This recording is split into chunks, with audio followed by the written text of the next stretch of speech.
Welcome students to our today's new video. आज हम पढ़ने वाले हैं एलाइजा के बारे में। और एलाइजा का मतलब है एंजाइम लिंक्ड इम्यूनोसॉर्बेंट एसे। और एलाइजा के अंदर हम दो टाइप देखने वाले हैं, सैंडविच एलाइजा और कॉम्पिटिटिव एलाइजा। तो स्टूडेंट, दोनों की डायग्राम बहुत ही ब्यूटीफुल है और इनका प्रोसेस भी। तो एंजाइम इसके अंदर कौन से इन्वॉल्व है और सबस्ट्रेट क्या यूज होती है वो हम देखेंगे। तो स्टूडेंट्स, हर एलाइजा के अंदर जो एंजाइम इन्वॉल्व होता है वो है हमारा horse radish peroxidase. Horse radish peroxidase HRPO भी कहते हैं, HRPO। और हमारी सबस्ट्रेट है 3,3,5,5 टेट्रामिथिल बेंजीडीन। तो ये हमारी सबस्ट्रेट है और ये हर रिएक्शन के अंदर ये एंजाइम और ये सबस्ट्रेट यूज होती है ताकि हम एक कलर्ड रिएक्शन देख सके जो हमारी बाइंडिंग के बाद फॉर्म होगा। तो स्टूडेंट, हम सबको पता है कि हमने प्रीवियस वीडियो में देखा था डायरेक्ट और इनडायरेक्ट एलाइजा, और हमने उसके अंदर एलाइजा का प्रिंसिपल स्टडी किया था।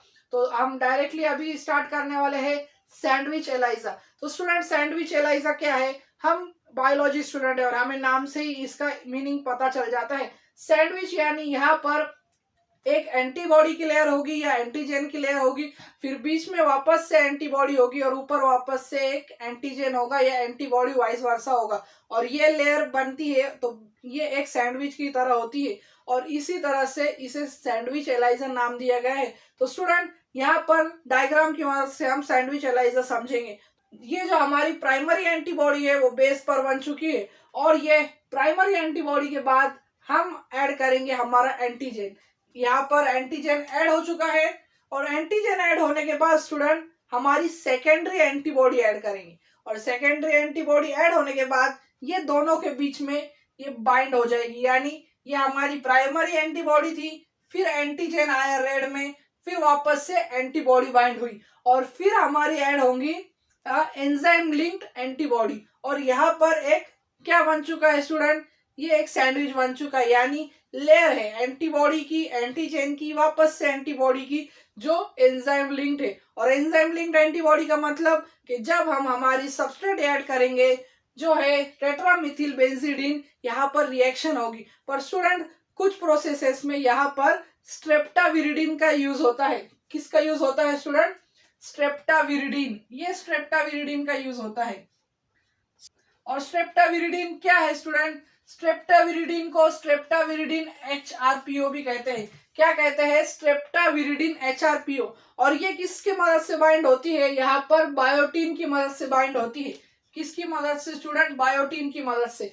और फिर ये क्या है स्टूडेंट? ये हमारी एक एंजाइम लिंक्ड एंटीबॉडी है। तो स्टूडेंट, ये स्ट्रेप्टाविरिडीन क्या है? ये हमारा एंजाइम ही है स्टूडेंट। और फिर जब जैसे ही हम हमारा सबस्ट्रेट डालेंगे तो एक कलर प्रोडक्ट फॉर्म होगा जब यहाँ पर एंटीजन एंटीबॉडी की प्रॉपर बाइंडिंग होगी। तो स्टूडेंट्स, ये था सैंडविच एलाइजा जिसके अंदर प्राइमरी एंटीबॉडी और सेकेंडरी एंटीबॉडी के बीच में हमारा एंटीजन सैंडविच हो जाता है। इतना ही है बस कि हमारा एंटीजन अगर सैंडविच हो गया और बाइंडिंग प्रॉपर हुई तो हमारा जो एंजाइम है वो प्रोडक्ट फॉर्म करेगा, कलर प्रोडक्ट फॉर्म करेगा हमारे सबस्ट्रेट ऐड करने पर। तो ये था सैंडविच एलाइजा। तो चलो अभी देखते हैं कॉम्पिटिटिव एलाइजा। क्या नाम में है स्टूडेंट? कॉम्पिटिटिव, यानी कि यहाँ पर कुछ कंपटीशन प्ले होने वाली है। यहाँ पर यानी कि दो एंटीजन या दो एंटीबॉडी के बीच में कुछ कंपटीशन होगी सबस्ट्रेट के लिए, एंटीजन के लिए या एंटीबॉडी के लिए। वो चलो देखते हैं डायग्राम की मदद से। तो स्टूडेंट, यहाँ पर है जो ब्लैक डॉट्स दिख रहे हैं स्टूडेंट, वो है अनटारगेटेड एंटीजन। क्या है स्टूडेंट? अनटारगेटेड एंटीजन। और जो रेड में है वो है टारगेटेड एंटीजन। तो क्या है स्टूडेंट? कॉम्पिटिटिव, यानी हम यहाँ पर एक कंपटीशन क्रिएट करेंगे। हम एक मिक्सचर ऑफ एंटीजन डालेंगे और देखेंगे कि हमारे प्राइमरी एंटीबॉडी से ये बाइंड होते हैं कि नहीं। तो स्टूडेंट, डायग्राम में आपने प्राइमरी एंटीबॉडी देखी होगी और उसके साथ डाला है एक मिक्सचर ऑफ एंटीजन, यानी टारगेटेड भी और अनटारगेटेड भी, स्पेसिफिक भी और नॉन स्पेसिफिक भी। और ये दोनों को डालने के बाद यहाँ पर हम बाइंडिंग देख रहे हैं। बाइंडिंग किसके साथ देखेंगे? टारगेटेड के साथ देखेंगे, क्योंकि हमें सैंपल चेक करना था कि ये किससे बाइंड होती है, ये एंटीबॉडी कौन से एंटीजन से बाइंड होती है। और फिर बाइंड होने पर यहाँ पर एक एंजाइम कॉन्जुगेट एनालाइड बनेगा, यानी एंजाइम कॉन्जुगेट एनालाइड हमारा हॉर्स रेडिश परऑक्सीडेज जो बाइंड होगा, और फिर हम जैसे ही सबस्ट्रेट डालेंगे लास्ट स्टेप के अंदर हमें मिलेगी एक एंजाइमेटिक कलर रिएक्शन। और एंजाइमेटिक कलर रिएक्शन कब मिलेगी? जब एंटीजन एंटीबॉडी का एक प्रॉपर बाइंडिंग होगा। ये एक बहुत ही इजी मेथड है डिटेक्ट करने के लिए from a mixture of antigen.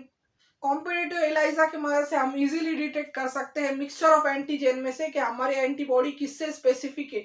तो स्टूडेंट, हमने देखा आज सैंडविच और कॉम्पिटिटिव एलाइजा। सैंडविच के अंदर हमने क्या देखा कि एक प्राइमरी एंटीबॉडी है, उसके बीच में हमारा एंटीजन सैंडविच हुआ है और फिर उसके ऊपर वापिस एक सेकेंडरी एंटीबॉडी आती है, और ये दोनों के बाइंडिंग से हमारी मेथड बनता है सैंडविच एलाइजा, जिसमें हम बाइंडिंग के बाद एक कलर रिएक्शन में हमारे डिटेक्ट होता है कि बाइंडिंग हुई है। और हमारा कॉम्पिटिटिव के अंदर हम एक मिक्सचर यूज करते हैं। बस आपको ये ध्यान में रखना है कि इसके नाम में ही हमें एक मिक्सचर यूज किया है और स्पेसिफिक एंटीबॉडी स्पेसिफिक एंटीजन से बाइंड होगी और हमें एक एंजाइमेटिक कलर रिएक्शन मिलेगी। तो स्टूडेंट, मुझे उम्मीद है कि आपका कंसेप्ट कॉम्पिटिटिव और सैंडविच एलाइजा के बारे में क्लियर हो चुका होगा। तो ऐसी ही वीडियोस के लिए मेरे चैनल को लाइक करें, शेयर करें और सब्सक्राइब करना ना भूलें। अगर आपको कोई भी टॉपिक पर वीडियो चाहिए तो कमेंट बॉक्स में जरूर बताएं और मेरे चैनल को सब्सक्राइब करना ना भूलें। Thank you for watching.